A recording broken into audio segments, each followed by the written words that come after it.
The world stands at a precipice in 2025, and ancient words written over 14 centuries ago are echoing through our reality with terrifying precision. What was revealed in the deserts of Arabia is manifesting before our eyes, and those who understand these signs are preparing for what comes next. The question isn't whether these prophecies are real. The question is whether you're ready to see what's already unfolding around you. If you're watching this, you're searching for answers that most people aren't ready to hear.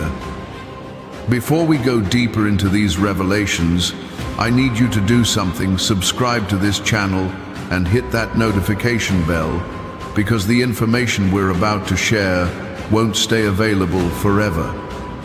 Also, drop a comment and let me know where you're watching this video from. I want to see how far this message is reaching across the globe. Now, let's dive into what the Quran predicted about this very moment in history. The Quran isn't just a religious text, it's a book that has described phenomena, events, and transformations that scholars and scientists are only now beginning to fully comprehend. When we examine the verses with the lens of 2025, patterns emerge that are impossible to ignore. These aren't vague predictions that can be twisted to fit any narrative.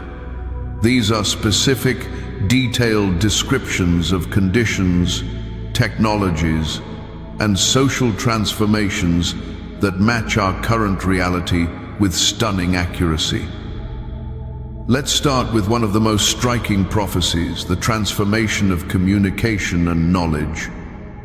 The Quran speaks about a time when knowledge will spread across the earth with unprecedented speed, when people will be able to communicate instantly across vast distances, and when information will become so abundant that distinguishing truth from falsehood will become one of humanity's greatest challenges.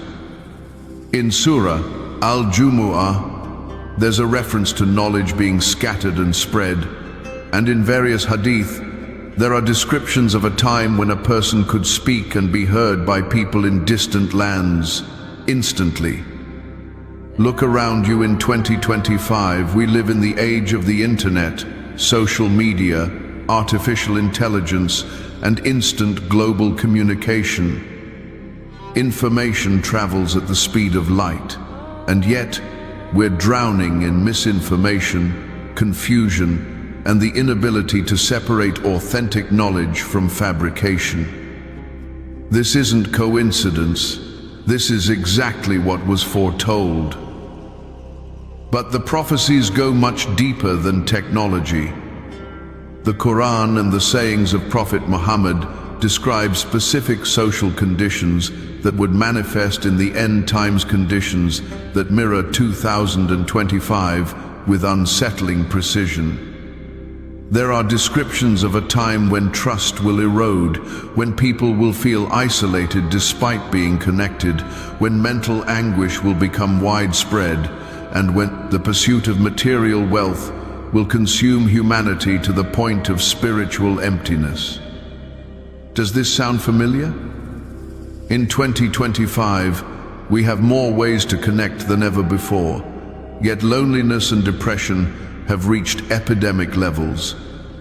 We have more wealth and resources than any previous generation, yet anxiety, suicide rates, and feelings of meaninglessness continue to climb.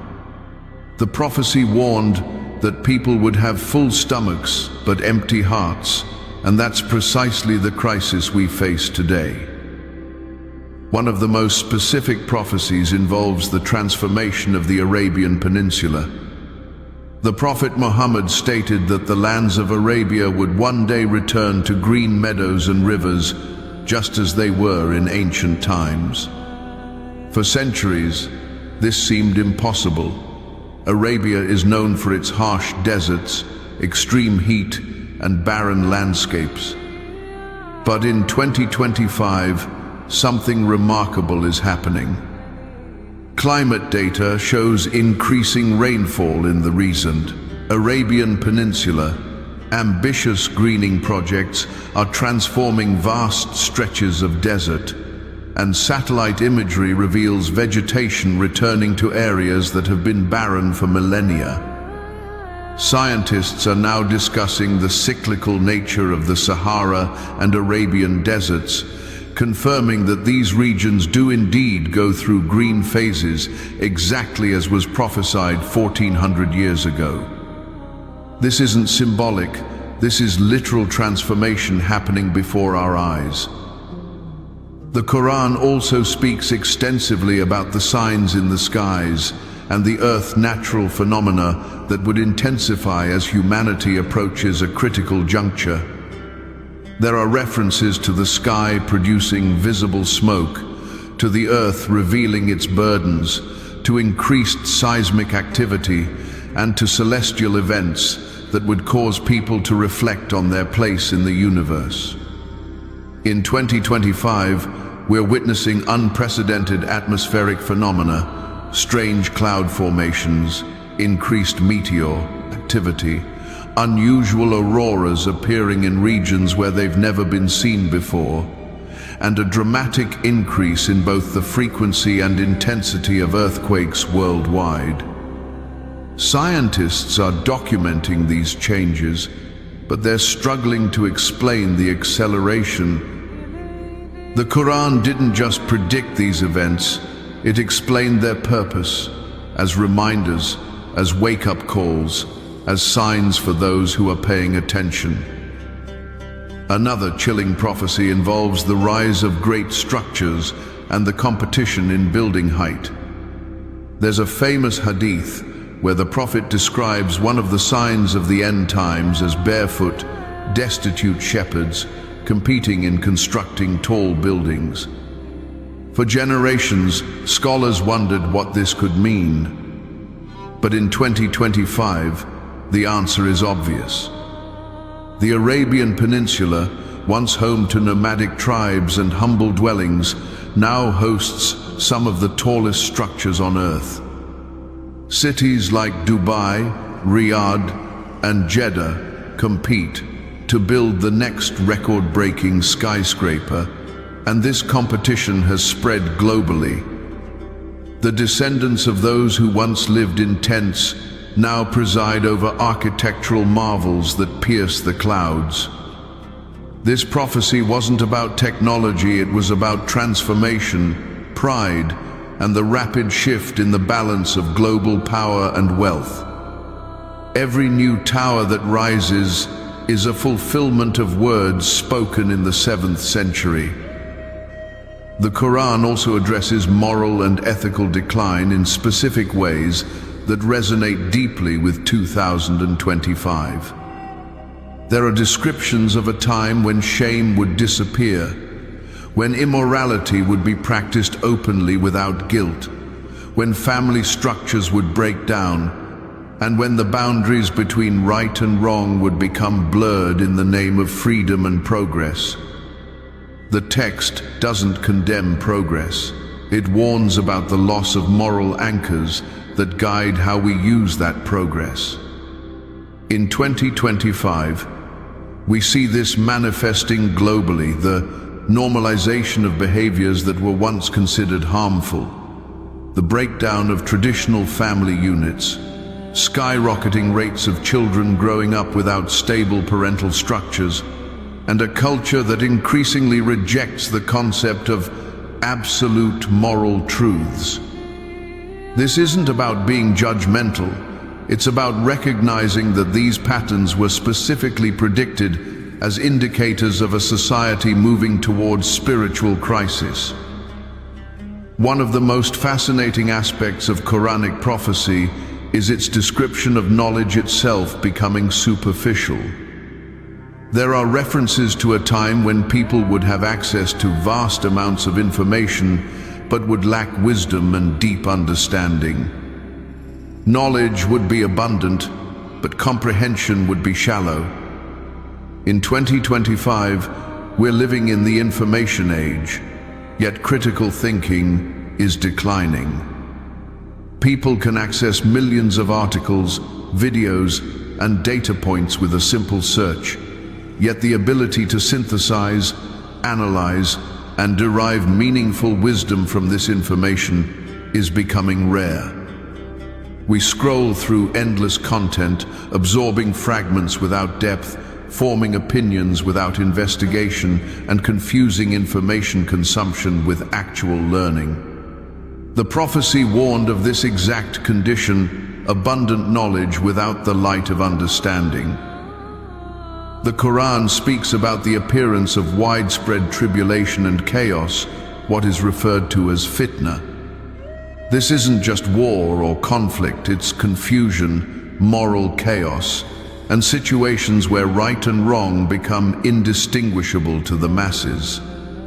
The descriptions indicate that during these times, people will wake up as believers and go to sleep as disbelievers, or vice versa, because the pressures and confusions will be so intense. Look at 2025. We're living in an era of constant ideological warfare, where narratives shift rapidly, where yesterday's truth becomes today's misinformation, where people are cancelled and rehabilitated within news cycles, and where standing firm on any principle makes you a target from multiple directions. The ability to maintain spiritual and moral clarity in such an environment is exactly the challenge that was foretold. There are also specific prophecies about economic systems and the nature of wealth in the end times. The Quran and Hadith describe a period when usury riba, or interest-based transactions, would become so pervasive that avoiding it would be nearly impossible, and that this system would create massive wealth inequality and economic instability. In 2025, the global economy is built almost entirely on interest-based debt. Governments, corporations, and individuals are buried under layers of interest-bearing obligations. The wealth gap has never been wider, with a tiny percentage of humanity controlling the vast majority of resources while billions struggle. Economic crashes, inflation crises, and financial instability have become regular features of our world. This isn't a flaw in the system according to Islamic prophecy. This is the inevitable result of building an economy on foundations that were explicitly forbidden. Another startling prophecy involves the role of women in society and the specific transformations that would occur. The prophecies describe a time when women would be dressed yet naked, meaning they would wear clothing but in ways that don't provide actual modesty or coverage. There are also descriptions of women significantly outnumbering men, and of family roles being inverted in ways that would create social confusion. In 2025, fashion trends have indeed moved toward revealing clothing being normalized everywhere, from runways to streets to professional settings. The global gender ratio is shifting due to various factors, including war, disease, and demographic changes. And family structures have transformed dramatically, with traditional roles being redefined or rejected entirely. These prophecies aren't about restricting women, they're about describing observable social transformations that would characterize a specific era in human history. The Quran also contains prophecies about the Jews returning to the Holy Land and the conflicts that would emerge there. For centuries after the diaspora, this seemed impossible. The Jewish people were scattered across the globe with no homeland. Yet the Quran stated that they would be gathered again before the end times. In 1948, Israel was established, and in 2025, the conflicts in that region continue to be among the most significant and intractable in the world. The prophecies describe these conflicts as signs of approaching culmination, not just political disputes, but spiritual battles with cosmic significance.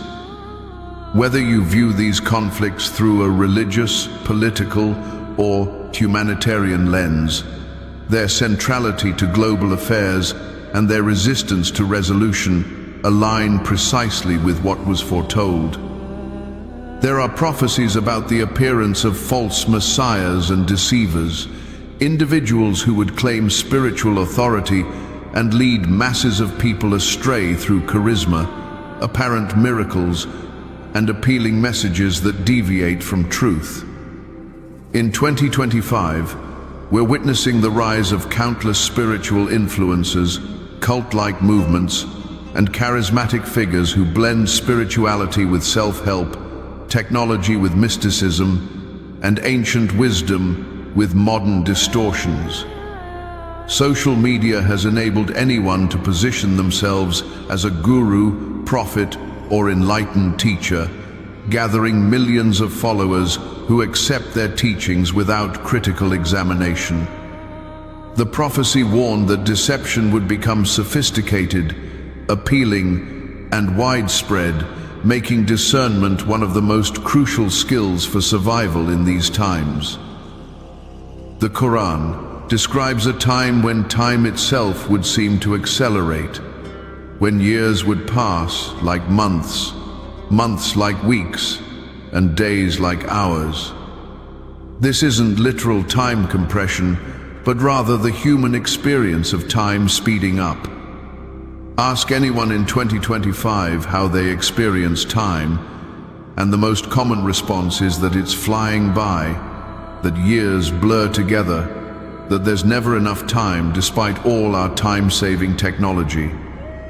Psychologists are studying this phenomenon, the subjective acceleration of time perception in modern life. What they're discovering aligns with what was described centuries ago, that as humanity approaches a critical threshold, the experience of time would fundamentally shift, creating a sense of urgency and compression that would characterize the era. One of the most powerful prophecies involves the spread of Islam itself. The Quran states that its message would reach every household on earth, whether people accepted or rejected it. For most of history, this seemed unlikely. Islam was regional, contained, limited by geography and communication barriers. But in 2025, Islam is the fastest growing religion on the planet. It's present in every country, discussed in every media outlet, and impossible to ignore regardless of where you live.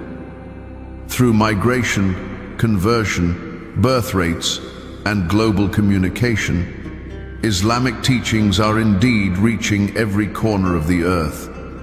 This isn't about superiority, it's about the fulfillment of a specific prediction about the spread and recognition of this message, whether it's accepted with faith or rejected with hostility.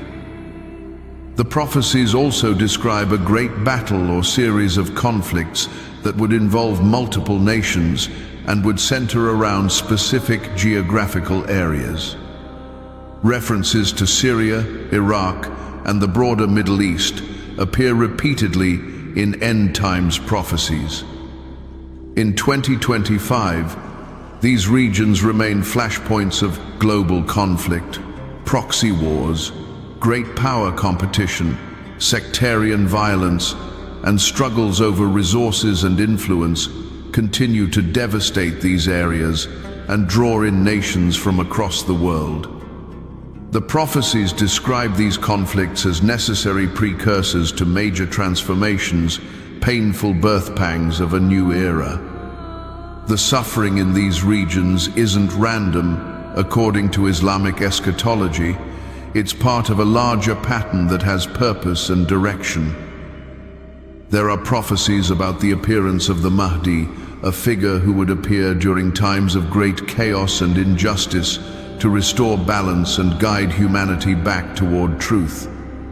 While many false claimants have appeared throughout history, the prophecies provide specific signs about the conditions that would exist when the true figure emerges. In 2025, the conditions described global chaos, moral confusion, widespread oppression, and humanity on the brink are more present than they've been in generations. This doesn't mean the Mahdi is here now, but it does mean we're living in the type of conditions that the prophecies associated with his eventual appearance. For believers, this creates both urgency and hope. Urgency to prepare spiritually, and hope that relief and guidance will come when the chaos reaches its peak. The Quran also speaks about the barrier of Gog and Magog, forces of corruption and chaos that would eventually break through and spread across the earth, causing massive disruption before their eventual destruction. Scholars have interpreted this in various ways. Some see it as literal tribes or nations, others as symbolic representations of destructive forces. In 2025, we can observe forces of chaos, exploitation, and destruction that spread across borders, whether it's environmental devastation, economic predation, or the breakdown of social cohesion. The prophecy describes these forces as being initially contained but eventually overwhelming barriers and spreading rapidly. Whatever the specific interpretation, the pattern of containment, followed by sudden, overwhelming spread, characterizes many of the crises we face today. One particularly relevant prophecy involves the sun rising from the west, an event described as one of the major signs before the end of times. While some interpret this literally as an astronomical phenomenon, others see it as symbolic of a great reversal when the source of guidance and light for humanity shifts direction, when what was once the periphery becomes the center, and when established orders are completely overturned. In 2025, we're witnessing unprecedented shifts in global power, with the decline of Western dominance and the rise of Eastern powers, with traditional sources of authority being questioned and rejected, and with complete inversions of long-established norms. Whether literal or symbolic, this prophecy captures the sense of fundamental reversal and disorientation that characterizes our current moment. The prophecies also speak extensively about the importance of holding on to faith during times of intense pressure, comparing it to holding burning coals in your hand. This isn't about physical persecution necessarily, but about the intense social, psychological, and environmental pressure that would make maintaining spiritual commitment extremely difficult. In 2025, people who try to maintain traditional religious commitments face mockery, professional consequences, social isolation, and constant pressure to compromise or abandon their beliefs in the name of progress or tolerance. The prophecy wasn't exaggerating for many believers today, especially younger generations. Maintaining faith in environments hostile to religious devotion truly does feel like holding fire. There are predictions about the proliferation of killing and violence, described as the Hajj, a period when killing would become so common that those doing the killing wouldn't know why they're killing, and those being killed wouldn't know why they're being killed. This describes senseless violence, mass shootings, terrorist attacks where victims are random, and conflicts where the original purpose has been lost in cycles of revenge and chaos. In 2025, this prophecy manifests in school shootings, terrorist attacks in crowded spaces, drone strikes that kill civilians, and conflicts where all sides have lost sight of their initial goals but continue fighting out of momentum and hatred. The specific character of this violence, its senselessness, its randomness, its disconnection from rational purpose matches the prophetic description precisely. The Quran also contains descriptions of humans becoming arrogant in their knowledge and capabilities, believing they have mastered the natural world and no longer need divine guidance. This isn't about being anti-science, it's about the spiritual danger of hubris, of believing that human knowledge is complete and sufficient. In 2025, we see this attitude prevalent in many circles. The belief that science and technology will solve all problems, that human reason is supreme, and that ancient wisdom and spiritual guidance are outdated superstitions. The prophecy warned that this attitude would lead to disasters when humans, intoxicated with their own capabilities, would make decisions without wisdom, creating technologies without ethics, and pursuing power without responsibility. Our current crises with AI, genetic engineering, environmental destruction, and nuclear weapons show exactly what happens when knowledge advances faster than wisdom. There are prophecies about true scholars and knowledgeable people becoming rare, while ignorant people would become numerous and would speak with authority on matters they don't understand. In 2025, we're witnessing the death of expertise. Anyone with a social media account can position themselves as an authority. Traditional credentials are dismissed, and complex subjects are reduced to viral sound bites by people with no deep understanding.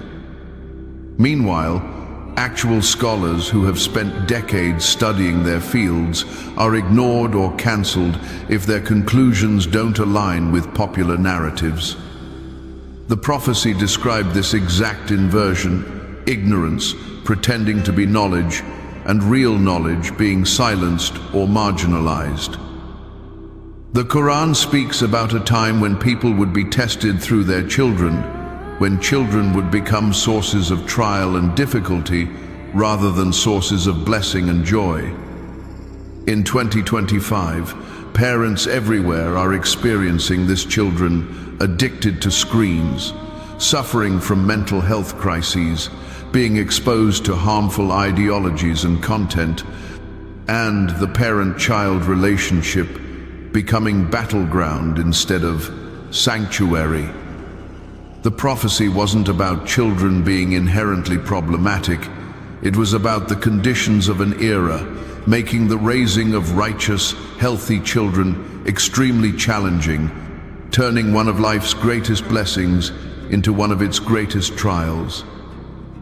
Another prophecy describes market transactions becoming so sophisticated and widespread that avoiding questionable earnings would become nearly impossible, and that wealth would flow toward those already wealthy, while the poor would become poorer. The description matches our current global economic system perfectly: complex financial instruments, hidden fees, exploitative contracts, and systems designed to extract wealth from the bottom and concentrate it at the top. In 2025, trying to earn money without participating in interest, exploitation, or questionable practices has become extraordinarily difficult, exactly as was foretold. The prophecies also mentioned that rain would fall, but the tentrist earth would not produce crops, a puzzling statement for centuries, but one that makes sense in 2025. We're seeing increasing rainfall in many areas, yet agricultural productivity is being threatened by soil degradation, loss of nutrients, contamination, and the failure of seeds to produce healthy yields despite adequate water. The prophecy was describing environmental destruction that would make the earth unable to fulfill its function of producing sustenance, even when the basic conditions like rainfall are present. There are descriptions of people living in luxury while being spiritually dead, having all material needs met, but feeling empty and purposeless. This is perhaps one of the most accurate prophecies for 2025. Rates of depression, anxiety, and suicide are highest in the world's most affluent nations. People in developed countries have unprecedented comfort, safety, and material wealth, yet report feeling unfulfilled, anxious, and disconnected. The prophecy understood what modern psychology is, only now confirming that material comfort alone cannot satisfy the human soul, and that a life without spiritual purpose is a life of quiet desperation, regardless of external circumstances. The Quran also prophesied about the breaking of family ties and the weakening of kinship bonds, that people would maintain relationships with strangers while severing ties with their own relatives. In 2025, this is painfully common. People have thousands of online friends, but don't speak to their siblings, maintain elaborate professional networks, but neglect aging parents, and invest energy in virtual communities while allowing family relationships to deteriorate. The prophecy identified this as both a sign of the times and a cause of spiritual and social decay. Family bonds are meant to be the foundation of healthy societies, and their weakening creates cascading problems. One of the most sobering prophecies involves the worship of wealth, that people would make their desires and their money into gods, following them as devotedly as religious people follow their faith. In 2025, this isn't metaphorical. The pursuit of wealth, fame, and pleasure has become the de facto religion of much of humanity. People sacrifice their health, relationships, and integrity on the altar of career and financial success. The language of money and desire has become sacred. We speak of market forces with reverence, treat billionaires as prophets, and structure our entire lives around economic considerations. The prophecy warned that this would lead to spiritual emptiness and social corruption, and looking at 2025, it's clear that prediction was accurate. So, what does all this mean for us living in 2025? These prophecies aren't about inducing fear or resignation, they're about awareness and preparation. The Quran presents these signs not as predetermined doom, but as warnings and wake-up calls. They're meant to shake people out of complacency, to make us recognize the gravity of our times, and to motivate us toward meaningful change while there's still time. For believers, this recognition should lead to strengthening faith, purifying intention, and working actively toward positive change rather than passive acceptance.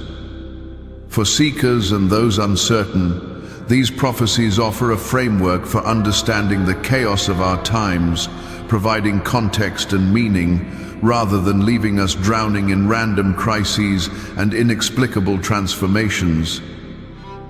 The fulfillment of these prophecies in 2025 demonstrates something profound, that the Quran isn't just ancient literature, but a living text containing knowledge that transcends time and human understanding.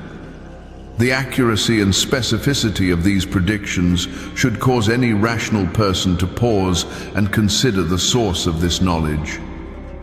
These aren't vague fortune-telling statements that could apply to any era. They're detailed descriptions of specific conditions, technologies, social transformations, and global situations that are manifesting with remarkable precision in our current moment. This either represents an extraordinary coincidence, or it represents something far more significant, that the Quran contains knowledge from beyond the limitations of 7th century human understanding. As we move forward through 2025 and beyond, These prophecies will continue to unfold. Some events described haven't occurred yet. There are major signs still awaiting fulfillment, transformations yet to come, and trials that will surpass even what we're experiencing now. But for those paying attention, the pattern is undeniable. We're living in the era that was described, warned about, and prepared for in the Quranic text. This isn't about the end of the world in a simplistic sense. It's about the end of an era, the birth of a new phase in human existence, and the ultimate accountability that every soul will face for how they navigated these extraordinary times. The most important question isn't whether these prophecies are being fulfilled. If you've watched this far, you've seen the evidence with your own eyes. The real question is what you're going to do with this knowledge. Will you dismiss it and continue living as though these times are normal? Will you recognize the signs but allow fear or apathy to paralyze you? Or will you use this awareness as motivation to align yourself with truth, to strengthen your connection with your Creator, to purify your life from the corruptions that characterize this era, and to prepare yourself spiritually for what's coming? These prophecies were preserved and transmitted across 14 centuries. For a reason, they're meant to guide those living in these times toward wisdom, faith, and meaningful action. The clock isn't just ticking, it's racing. Everything the Quran predicted is happening now, in 2025, with a clarity that should shake us to our core. This isn't about inducing panic, it's about inducing awakening. The signs are here, the patterns are clear, and the question is whether we have the courage to see what's in front of us and respond with wisdom rather than denial. If these words have resonated with you, share this message with others who need to hear it. Like and subscribe so you don't miss what's coming next, because we're going to continue exploring these prophecies and what they mean for your life right now. The future isn't just approaching, it's already here, and those who understand the signs will navigate it with purpose, clarity, and faith, while others stumble in confusion and fear. The choice is yours, but choose quickly. 2025 is proving that time is shorter than we think.